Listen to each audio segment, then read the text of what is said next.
Assalamu alaikum wa rahmatullahi wa barakatuh. Ce mercredi, un jour que beaucoup traversent sans s'arrêter, un jour posé entre hier et demain, que l'on vit souvent en pilote automatique, sans réfléchir, sans se rappeler, sans même écouter ce que le cœur essaie de dire en silence. Et pourtant, le mercredi n'est pas un jour vide. C'est le jour du milieu, le jour où l'élan du début de semaine commence à faiblir, où la fatigue s'installe discrètement, où les pensées s'accumulent, où les doutes trouvent un espace pour chuchoter. C'est souvent ce jour-là que le cœur devient plus lourd sans que l'on sache vraiment pourquoi. Peut-être que tu l'as ressenti aujourd'hui, cette lassitude étrange, cette pression intérieure, ce sentiment de porter trop de choses à la fois.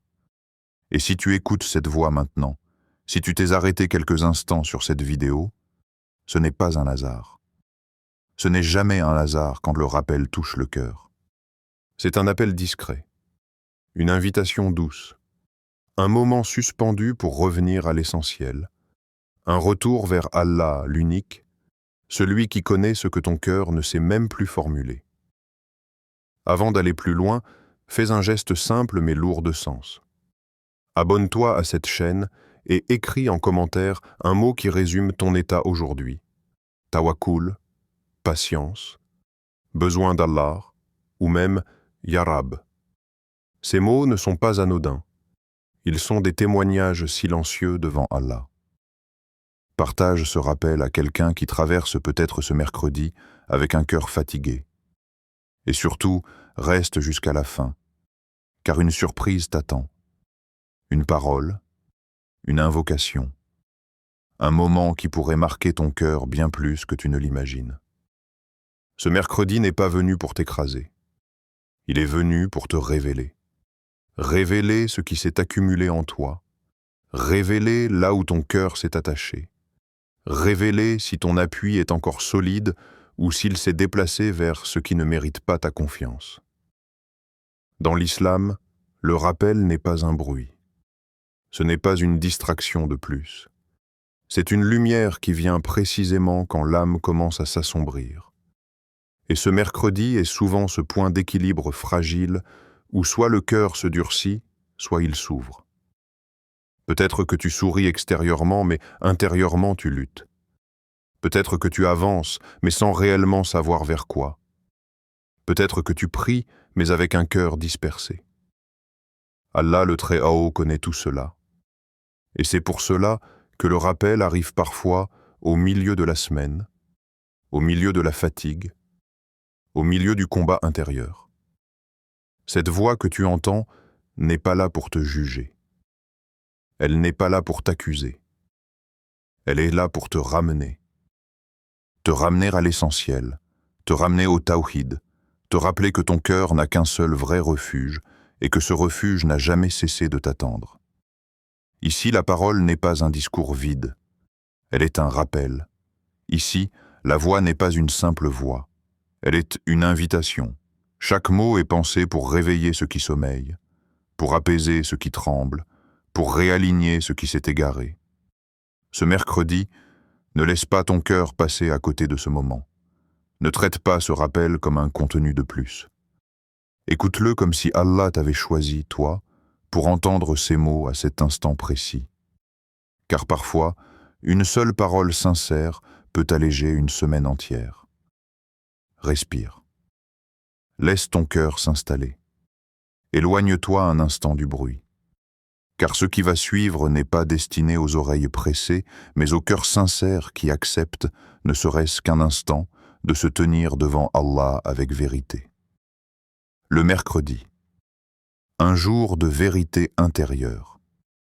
Le mercredi révèle souvent ce que nous portons vraiment, non pas parce qu'il aurait une particularité visible ou spectaculaire, mais précisément parce qu'il arrive au moment où les masques commencent à tomber. Le début de la semaine est souvent porté par l'élan, par les intentions, par une certaine motivation héritée du week-end ou du lundi. On avance avec des promesses intérieures, des résolutions, parfois même avec des invocations formulées à la hâte. Mais le mercredi arrive sans prévenir, comme un miroir silencieux. Il ne demande rien, il n'annonce rien, et pourtant, il expose. Il expose l'état réel du cœur, celui qui n'est plus soutenu par l'enthousiasme initial, celui qui doit maintenant avancer avec ce qu'il est réellement devenu après 2 jours de lutte, de pensée, de tension, de compromis. C'est souvent à ce moment précis que la patience commence à s'user. Pas de manière brutale, mais de façon progressive, presque invisible. On ne se dit pas « je n'ai plus de patience », mais on le ressent dans la manière de répondre, dans l'agacement discret face aux petites choses, dans la lourdeur avec laquelle on porte ce qui, quelques jours plus tôt, semblait supportable. Les soucis, eux aussi, deviennent plus lourds. Non pas parce qu'ils ont changé de nature, mais parce que le cœur commence à manquer d'appui. Les problèmes ne grossissent pas toujours objectivement, mais intérieurement, ils prennent plus de place, ils occupent plus de pensée, ils volent plus d'énergie. Et c'est là que le cœur commence à chercher un refuge. Ce refuge, le cœur le cherche instinctivement. C'est une loi intérieure qu'Allah a placée en nous. Quand la pression augmente, quand la fatigue s'installe, quand les certitudes s'effritent, le cœur cherche quelque chose sur quoi s'appuyer. Mais c'est précisément ici que la vérité intérieure se manifeste. Car le refuge que nous cherchons révèle ce que nous adorons réellement. Est-ce que nous nous tournons vers les gens, en espérant qu'ils comprennent, qu'ils soulagent, qu'ils portent à notre place? Est-ce que nous nous tournons vers les causes matérielles, en pensant que si telle chose change, alors notre cœur ira mieux? Ou est-ce que nous nous tournons vers Allah, non pas comme une option parmi d'autres, mais comme l'unique refuge réel, celui qui ne faillit jamais, celui qui connaît le poids exact de ce que nous portons? Le mercredi est souvent impitoyable avec les illusions. Il montre clairement que les gens, aussi bien intentionnés soient-ils, ont des limites. Ils ne peuvent pas porter ton cœur à ta place. Ils ne peuvent pas comprendre toutes tes luttes intérieures. Ils ne peuvent pas être présents à chaque instant où ton âme vacille. Les causes, elles aussi, montrent leur fragilité. Ce que tu croyais être une solution se révèle parfois insuffisant. Ce que tu pensais contrôler échappe à ton emprise. Et c'est là que beaucoup ressentent un vide, une déception, parfois même une forme de colère intérieure. Mais en réalité, ce n'est pas une punition. C'est une miséricorde déguisée. Allah, exalté soit-il, dans sa sagesse, permet que le cœur se retrouve à court de faux refuges pour qu'il revienne au vrai. Le mercredi devient alors un jour de vérité intérieure. Un jour où l'on réalise, parfois sans mots, que rien ni personne ne peut remplacer Allah dans la fonction de refuge. Ce n'est pas un concept théologique abstrait, c'est une expérience vécue. Le cœur comprend, non pas par des arguments, mais par l'épuisement. Il comprend que s'appuyer sur autre qu'Allah finit toujours par fatiguer, que chercher la sécurité dans l'instable ne peut produire que de l'angoisse, que vouloir combler un vide spirituel avec des solutions superficielles ne fait que l'agrandir. Ce jour-là, le cœur devient plus sensible. Les pensées se font plus lourdes, mais aussi plus honnêtes. Les distractions perdent un peu de leur efficacité. Ce qui amusait hier lasse aujourd'hui. Ce qui faisait oublier ne suffit plus à apaiser. Et c'est exactement dans cet état que le rappel devient vital. Non pas comme un simple message motivant, mais comme une respiration pour l'âme. Le mercredi révèle que le cœur n'a pas besoin de plus de bruit, mais de plus de vérité.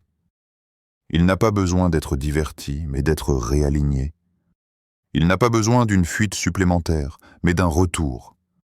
Dans cette vérité intérieure, certains découvrent qu'ils ont porté seuls ce qu'ils auraient dû confier à Allah depuis longtemps. D'autres réalisent qu'ils ont fait confiance à leur propre force, plus qu'à leur Seigneur.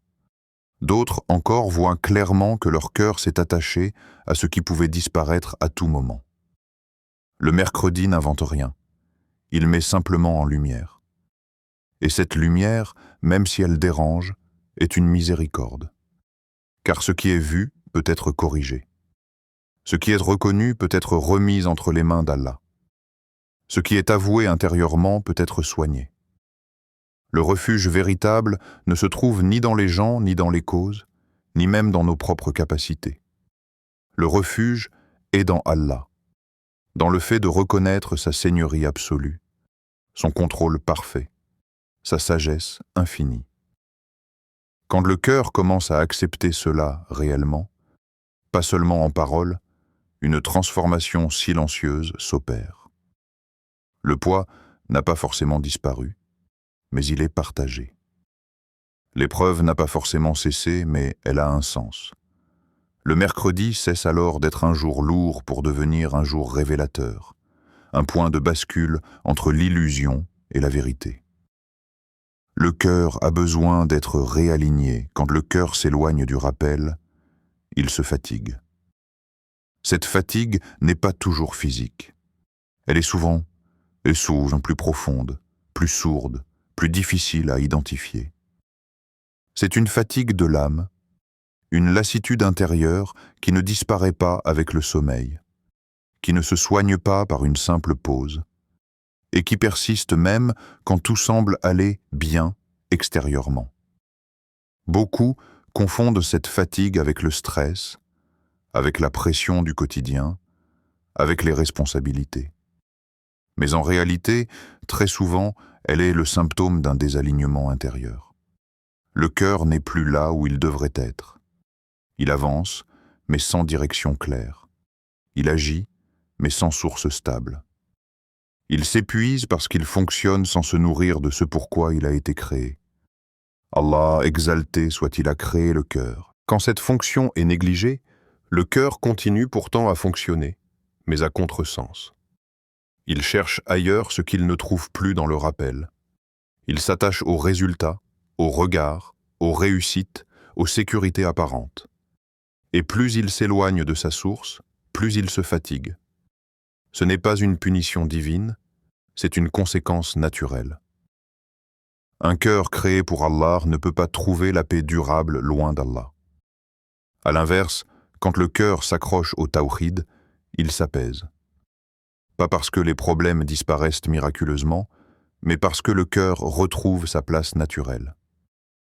Le tawhid n'est pas seulement une croyance intellectuelle affirmant qu'Allah est unique. C'est un réalignement intérieur constant.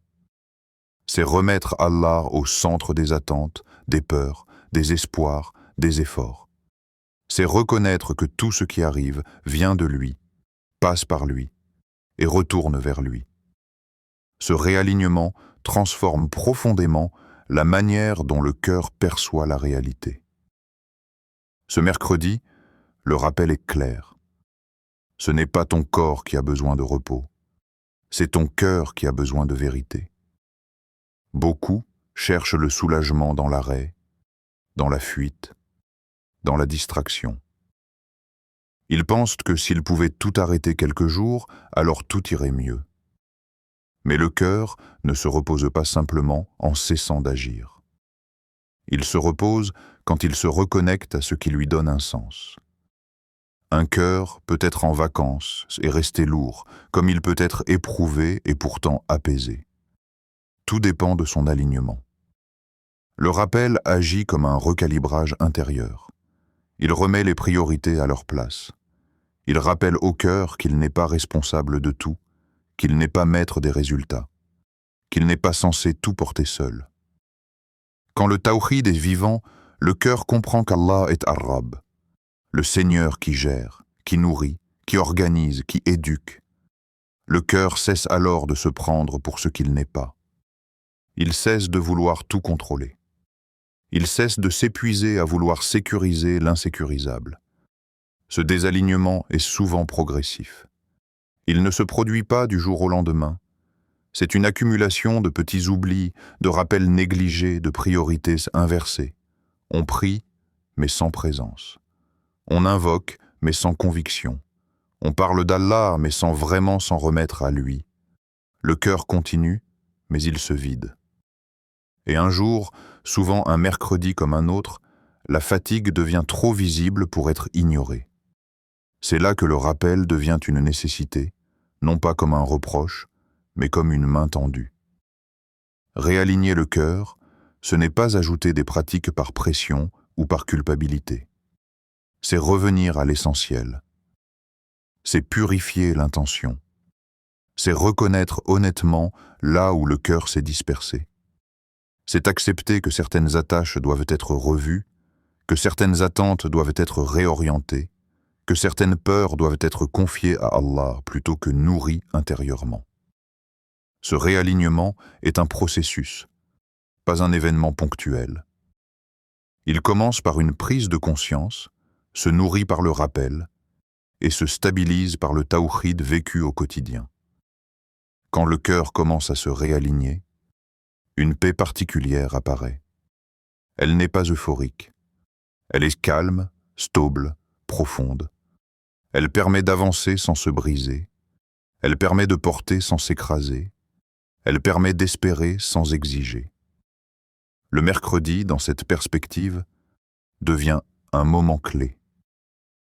Un point d'arrêt nécessaire. Un rappel que la route n'est pas seulement extérieure, mais intérieure. Et que sans réalignement du cœur, aucun progrès réel n'est durable. Ce rappel n'est pas une parenthèse. Il est une invitation à repositionner le cœur là où il a toujours été censé être, sous la seigneurie d'Allah, dans la confiance, dans la vérité, dans le tawhid vivant. Et quand cela commence à se produire, même discrètement, le cœur cesse peu à peu de se fatiguer inutilement, car il ne lutte plus contre sa propre nature. L'invocation qui recentre. Le ME. Il existe des moments où le cœur n'a plus besoin d'explications supplémentaires, ni d'analyses complexes, ni même de longs discours. Il arrive un instant précis où le cœur réclame une parole simple, mais vraie, une parole qui ne contourne pas la réalité, mais qui la traverse. L'invocation fait partie de ces paroles. Elle n'est pas un commentaire sur la vie. Elle est une adresse directe à celui qui donne la vie. Elle n'est pas une réflexion sur la foi, elle est un acte de foi. Et parmi les invocations les plus puissantes, celle qui recentre l'âme lorsqu'elle s'est dispersée, celle-ci occupe une place particulière, parce qu'elle touche exactement là où le cœur s'égare le plus souvent, dans la recherche de suffire ailleurs qu'en Allah. Dire « Hasbi Allahu » n'est pas une phrase anodine. C'est une déclaration intérieure.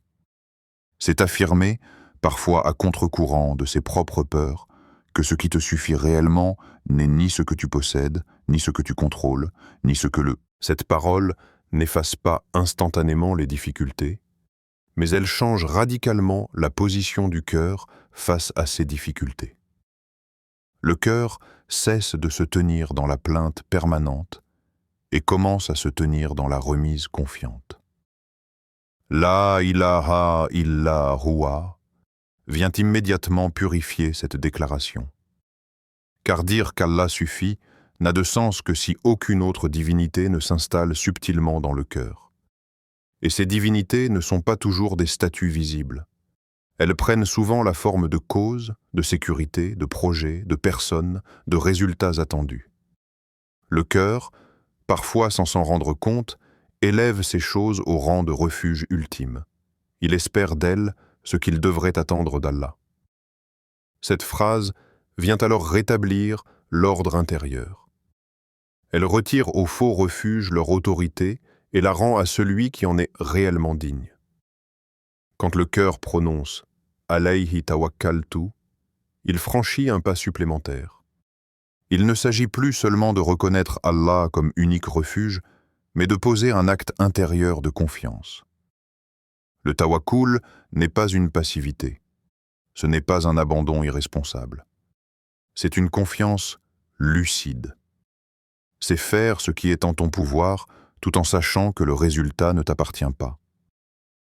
C'est accepter que même tes efforts ont besoin d'Allah pour produire un bien. Cette partie de l'invocation est souvent la plus difficile à vivre réellement, car elle demande de lâcher une illusion profondément ancrée, celle du contrôle. Puis vient Wahuwa Rabbul Arshil Azim. Cette phrase élargit soudainement l'horizon du cœur. Elle rappelle que celui à qui tu confies ton affaire n'est pas un acteur limité, ni un soutien partiel, ni une force parmi d'autres. Il est le Seigneur du trône immense. Le trône, dans la tradition islamique, représente la création la plus vaste, la plus majestueuse, la plus élevée. Rappeler cela, c'est remettre tes soucis à leur juste place. Ce qui te semble énorme ne l'est pas pour celui qui gouverne l'immensité de la création. Ce rappel ne minimise pas ta douleur. Il la replace dans une réalité plus vaste, où Allah n'est jamais dépassé. Répéter cette invocation avec présence du cœur, c'est inviter l'âme à se recentrer progressivement. Le cœur dispersé est un cœur tiré dans toutes les directions à la fois. Une partie espère, une autre craint, une autre regrette, une autre anticipe. L'invocation agit comme un point de convergence. Elle rassemble ce qui était fragmenté. Elle ramène l'attention intérieure vers une seule direction. Elle permet au cœur de respirer à nouveau, non pas parce que la pression a disparu, mais parce que la source du soutien est redevenue claire. Il est important de comprendre que cette invocation ne produit pas toujours un effet immédiat spectaculaire. Parfois, elle agit en profondeur, lentement, presque silencieusement. Le cœur ne se sent pas forcément soulagé dès la première répétition, mais quelque chose commence à se déplacer. Une tension se relâche. Une peur perd de son intensité. Une pensée cesse de tourner en boucle. Le cœur commence à accepter ce qu'il refusait, non pas par résignation, mais par confiance. Et cette transformation intérieure est souvent plus durable que les émotions passagères. La présence du cœur est essentielle. Répéter les mots sans conscience peut devenir un simple mouvement des lèvres. Mais quand le cœur est présent, chaque répétition devient une réaffirmation, une rééducation intérieure. Une manière de dire à son âme « Tu n'es pas seul, tu n'as pas à porter cela sans appui. Ton Seigneur est plus grand que ce que tu traverses. » Cette invocation agit comme un rappel identitaire. Elle rappelle au cœur qu'il est serviteur, non maître, et que sa véritable force réside dans sa dépendance assumée envers Allah. Pourquoi 11 fois? La répétition n'est pas une mécanique vide dans la spiritualité islamique. Elle est une pédagogie divine. Allah sait que le cœur humain n'intègre pas toujours la vérité dès la première fois. Le cœur est distrait, influencé, traversé par des pensées contradictoires. Une seule parole sincère peut toucher, mais la répétition permet d'enraciner. C'est pour cela que le rappel revient sans cesse dans le Coran, sous différentes formes, avec différentes formulations. Ce n'est pas une redondance inutile, c'est une miséricorde adaptée à la fragilité humaine. Répéter une invocation 11 fois n'est pas une formule magique. Ce nombre, en lui-même, n'a aucun pouvoir autonome. Ce qui agit, ce n'est pas le chiffre, mais le temps que la répétition accorde au cœur pour s'ouvrir. La première répétition était souvent mécanique. Le cœur est encore ailleurs. Il pense à ce qu'il a à faire après, à ce qu'il n'a pas fait avant, à ce qui le préoccupe. La deuxième et la troisième commencent à créer un espace. Le bruit intérieur diminue légèrement. À partir de là, le rappel commence à descendre plus profondément. La répétition sincère brise les murs de l'insouciance, car l'insouciance n'est pas toujours volontaire. Elle est souvent le résultat d'une accumulation de distractions. Le cœur ne se ferme pas par méchanceté, il se ferme par surcharge. Trop d'informations, trop d'attentes, trop de stimulation. La répétition agit comme un nettoyage progressif. Elle enlève couche après couche, ce qui empêche le cœur d'être attentif. Elle force doucement l'âme à rester présente, à ne pas fuir, à ne pas zapper. Le doute, le stress, L'attachement excessif aux causes ne disparaissent pas parce qu'on les combat frontalement. Ils s'affaiblissent quand le cœur retrouve une base stable. La répétition de l'invocation installe cette base. À chaque fois que le cœur répète « Allah me suffit », il contredit les messages intérieurs qui disent « Ce n'est pas assez, tu n'y arriveras pas, il te manque quelque chose ». À chaque répétition, le cœur apprend une autre manière de se parler. Une manière plus vraie, plus alignée avec le tawhid.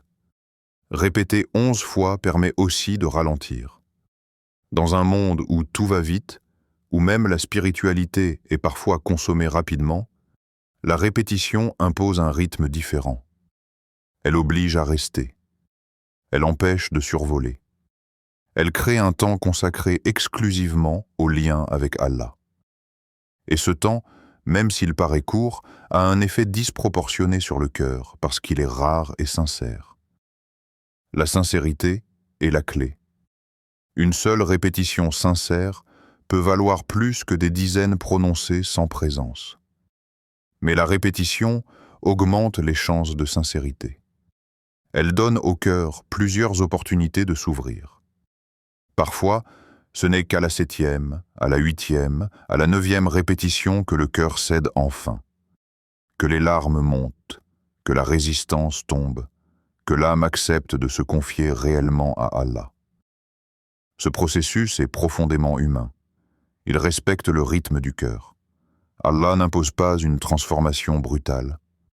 Il accompagne. Il permet. Il ouvre des portes progressivement. La répétition fait partie de cette sagesse divine. Elle n'est pas là pour impressionner, mais pour soigner. Elle ne vise pas à compter, mais à imprimer la vérité dans le cœur. Ainsi, répéter 11 fois n'est pas une obligation rigide, mais une invitation à rester assez longtemps avec Allah pour que quelque chose change intérieurement. Ce n'est pas le nombre qui agit, c'est ce qui se passe dans le cœur pendant ces répétitions. Et ce qui se passe là, même si personne ne le voit, est souvent bien plus décisif que tout ce qui se passe à l'extérieur. Le tawakkul, la force des croyants. Le mercredi nous rappelle une vérité que l'être humain passe une grande partie de sa vie à éviter. Tu ne contrôles pas tout. Cette phrase, en apparence simple, entre souvent en conflit avec la manière dont nous organisons notre existence. Nous planifions, nous anticipons, nous sécurisons, nous accumulons des stratégies, comme si la stabilité dépendait uniquement de notre capacité à prévoir et à maîtriser. Et tant que les choses suivent à peu près le plan, cette illusion de contrôle tient. Mais le mercredi, souvent silencieux et sans éclat, vient fissurer cette illusion.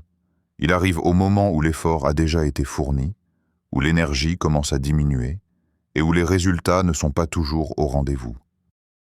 C'est là que le cœur réalise que malgré tout ce qu'il a fait, tout ne dépendait pas de lui. Reconnaître que tu ne contrôles pas tout n'est pas un aveu de faiblesse, c'est un acte de lucidité. La faiblesse consiste à croire que tu portes seul le poids de l'univers. La lucidité consiste à accepter ta place réelle. Serviteur, non seigneur. Responsable de l'effort, non du résultat. Allah, dans sa sagesse, rappelle cette vérité à travers les événements, les retards, les obstacles, les détours inattendus. Non pour humilier, mais pour libérer. Car tant que l'homme se croit maître absolu, il vit dans une tension permanente. Il surveille, il craint, il s'inquiète, il se reproche. Le cœur n'a jamais été créé pour supporter ce niveau de pression. Mais immédiatement après cette vérité vient une autre, infiniment plus rassurante. Allah contrôle tout. Pas une partie, pas l'essentiel seulement, mais tout. Ce contrôle n'est pas chaotique ni arbitraire. Il est fondé sur une science parfaite, une sagesse totale, une miséricorde qui dépasse la compréhension humaine. Quand le croyant commence à intégrer réellement cette réalité, quelque chose se détend à l'intérieur. Les épaules du cœur, si l'on peut dire, cessent de porter ce qui ne leur appartenait pas. Le tawakkul naît précisément de cette bascule intérieure. Je fais ce qui m'est demandé, et je confie ce qui me dépasse. Le tawakkul n'est pas une fuite des responsabilités. Il est au contraire une manière plus saine de les assumer. Celui qui s'en remet à Allah travaille, agit, persévère, mais sans s'adorer lui-même à travers ses efforts. Il ne fait pas de ses capacités une divinité. Il sait que les causes sont nécessaires, mais jamais suffisantes. Et cette compréhension protège le cœur contre deux extrêmes destructeurs. L'arrogance quand les choses réussissent et le désespoir quand elles échouent. Le mercredi est souvent le jour où les chemins semblent fermés. Les portes attendues ne s'ouvrent pas. Les réponses tardent. Les solutions imaginées montrent leurs limites. Et c'est précisément dans ces moments que le tawakkul révèle sa vraie nature. S'en remettre à Allah quand tout va bien est relativement facile. Mais s'en remettre à Allah quand les options se raréfient, quand l'avenir semble flou, quand le cœur est fatigué, voilà la véritable épreuve. Et pourtant, c'est là que le tawakkul devient une force intérieure incomparable. Celui qui s'en remet à Allah n'est jamais abandonné, même quand il a l'impression d'être seul. Car l'abandon réel n'est pas l'absence de solution visible, mais l'absence d'Allah dans le cœur. Tant qu'Allah est présent dans la conscience du croyant, aucune situation n'est réellement vide de sens. Les chemins peuvent sembler fermés extérieurement, mais intérieurement, le cœur trouve un passage, une confiance, une stabilité, une certitude tranquille que ce qui est en train de se jouer, même s'il ne le comprend pas encore, n'est pas en dehors de la sagesse divine. Le tawakkul redéfinit la notion de réussite. Il apprend aux croyants que réussir ne signifie pas toujours obtenir ce que l'on veut, mais rester droit, confiant et sincère dans ce qu'Allah veut. Cette redéfinition libère le cœur de la tyrannie du résultat. Elle permet d'avancer sans se briser, de persévérer sans s'endurcir, d'espérer sans exiger. Le mercredi, avec son lot de fatigue et de doute, devient alors un terrain d'apprentissage spirituel. Un jour où le croyant apprend à poser ce fardeau invisible qu'est le contrôle excessif, pour le remplacer par une confiance consciente et vivante. Ce que cette invocation change. Cette invocation ne change pas seulement la situation extérieure, et c'est peut-être ce qui la rend si précieuse. Beaucoup invoquent Allah en espérant avant tout une modification visible. Que l'épreuve cesse, que la difficulté se résolve, que le problème disparaisse. Et parfois, Allah accorde cela. Mais bien souvent, le changement le plus profond se produit ailleurs. Il se produit dans le regard, dans la manière de percevoir ce qui arrive, dans la posture intérieure face à l'inconnu. Et ce changement-là est souvent bien plus déterminant que la modification immédiate des circonstances. Quand le cœur répète sincèrement cette invocation, il apprend progressivement à dire « Ô Allah, je te fais confiance », même sans comprendre. Cette phrase est d'une puissance immense, car elle va à l'encontre de l'ego humain. L'ego veut comprendre avant d'accepter. Il veut maîtriser avant de se soumettre. Il veut des garanties avant de faire confiance. Or, la foi authentique commence souvent là où la compréhension s'arrête. Non pas une foi aveugle, mais une foi humble, consciente de ses limites. Ce changement de regard transforme la relation à l'épreuve. L'épreuve n'est plus seulement perçue comme une injustice ou un obstacle, mais comme un message, un rappel, parfois une protection déguisée. Le cœur cesse de se demander uniquement « Pourquoi moi ?» et commence à se demander « Que veux-tu m'apprendre à travers cela ?» Cette simple bascule modifie profondément l'expérience intérieure. La douleur peut être toujours là, mais elle n'est plus vide. Elle est habitée par un sens, même partiellement voilé. La vraie paix intérieure ne vient pas de la disparition de tous les problèmes.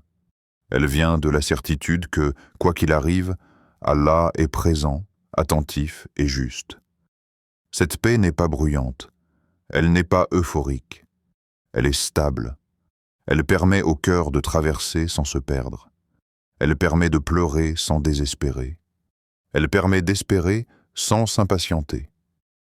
Cette paix est le fruit direct d'un regard transformé, d'une confiance rééduquée par le rappel. L'invocation agit comme un filtre. Elle modifie la manière dont le cœur interprète les événements. Ce qui était perçu comme un échec devient parfois une protection. Ce qui semblait être un retard devient une préparation. Ce qui paraissait être une perte devient une purification. Ce changement de perspective ne nie pas la réalité, il l'éclaire différemment.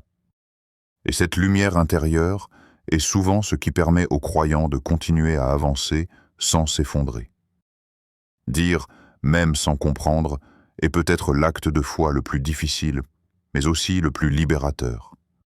Car comprendre est limité par notre perception, notre expérience, notre instant présent. Allah, lui, voit l'ensemble. Il voit les conséquences futures, les effets invisibles, les ramifications lointaines.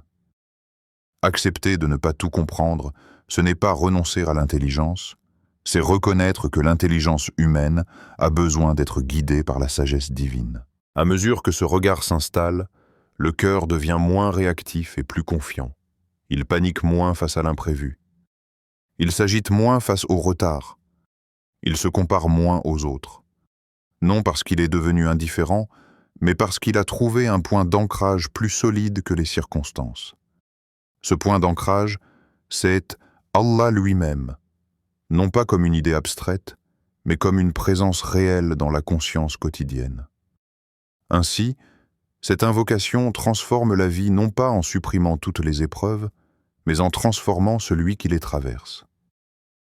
Et ce changement intérieur, silencieux mais profond, est souvent la plus grande des victoires spirituelles, celle que personne ne voit, mais qui soutient tout le reste. Un moment de silence avec Allah. Avant de continuer ta journée, avant de replonger dans le bruit, avant de retourner aux obligations, aux messages, aux pensées qui s'enchaînent, arrête-toi. Pas longtemps. Juste quelques secondes. Le silence est devenu rare. Non pas parce qu'il n'existe plus, mais parce que nous avons appris à le fuir.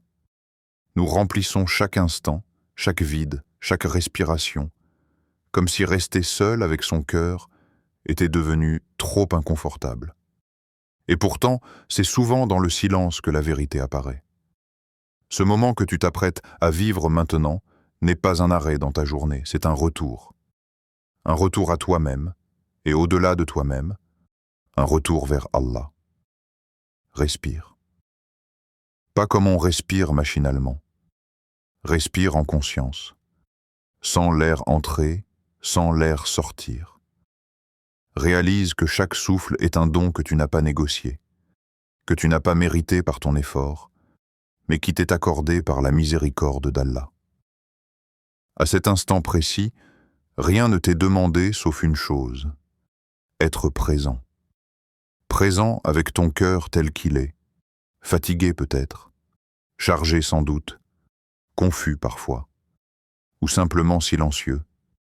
Dis cette invocation comme si c'était ton dernier recours. Pas comme une formule, pas comme une habitude, mais comme un appel sincère, venu d'un cœur qui reconnaît enfin ses limites. Car en réalité, Allah n'est pas le dernier recours que l'on appelle quand tout a échoué. Il est le premier. Et il est aussi le dernier. C'est nous qui l'avons repoussé à la fin, pensant pouvoir porter seuls ce qui nous dépasse. C'est nous qui avons essayé d'autres portes, d'autres appuis, d'autres sécurités, avant de revenir, parfois épuisés, parfois brisés. Et pourtant, Allah était là depuis le début. Il attendait non pas ton effondrement, mais ton retour conscient. Quand tu dis cette invocation maintenant, ne la dis pas pour changer Allah. Dis-la pour te changer toi, pour repositionner ton cœur, pour reconnaître que ta force ne vient pas de ta maîtrise, mais de ta dépendance assumée envers lui. Ce moment de silence n'est pas vide. Il est rempli d'une présence. Même si tu ne la ressens pas émotionnellement, même si rien de spectaculaire ne se produit. La foi ne se mesure pas à l'intensité des sensations, mais à la sincérité du retour. Reste encore un instant, ne te presse pas. Laisse ton cœur se poser là où il n'a pas l'habitude de rester. Ô Allah, toi l'unique, toi le seul digne d'adoration, en ce mercredi, alors que les cœurs sont fatigués, que les esprits sont chargés et que beaucoup avancent sans savoir où poser leur âme, nous revenons à toi. Ô Allah, purifie nos cœurs de tout ce qui te déplaît, des attachements excessifs, des peurs qui nous éloignent de toi, des illusions de contrôle qui nous font oublier que tu es le seul maître. Renforce notre tawhid, non seulement dans nos paroles, mais dans nos attentes, dans nos espoirs, dans nos réactions face à l'épreuve et à l'aisance. Ô Allah, accorde-nous un tawakkul sincère, un tawakkul qui ne fuit pas l'effort, mais qui ne s'adorne pas de lui, un tawakkul qui agit tout en s'en remettant totalement à ta sagesse. Ô Allah, apaise les cœurs troublés, ceux qui sourient extérieurement mais pleurent intérieurement, ceux qui avancent sans se plaindre mais qui portent un poids invisible. Guide les âmes perdues, celles qui te cherchent sans savoir comment revenir, celles qui ont accumulé les erreurs mais qui n'ont jamais cessé d'espérer. Ta miséricorde. Ô Allah, fais de ce rappel une lumière dans nos vies, pas seulement aujourd'hui, mais dans les moments où le silence devient lourd, où les chemins semblent fermés, où la foi est mise à l'épreuve. Ô Allah, ne nous laisse pas seuls face à nous-mêmes. Sois notre refuge quand tout vacille, notre certitude quand le doute s'installe, notre paix quand le monde devient trop bruyant. Amen. Si ton cœur s'est apaisé, même légèrement, si une larme a coulé, ou si simplement ton souffle est devenu plus calme, alors sache une chose essentielle. Ce n'est pas la voix qui a agi, ce n'est pas les mots en eux-mêmes, c'est le rappel d'Allah qui a trouvé un espace dans ton cœur. Parfois, l'apaisement ne vient pas comme une vague puissante, mais comme une brise discrète, et cela suffit. Car Allah ne promet pas l'absence d'épreuves. Il promet que son rappel apaise les cœurs qui se tournent vers lui. Si ces mots ont touché ton cœur, écris Amen en commentaire, non pas pour les autres, mais comme une invocation personnelle devant Allah. Partage ce rappel avec quelqu'un qui traverse peut-être ce mercredi, avec un cœur lourd et peu de mots pour l'exprimer. Abonne-toi à Voix du Tawhid et active la cloche pour ne jamais manquer une voix qui élève l'âme plutôt qu'un bruit qui distrait. Qu'Allah te récompense, qu'il t'honore par la sincérité et qu'il fasse de chaque rappel un pas de plus vers lui. À très bientôt, par la permission d'Allah.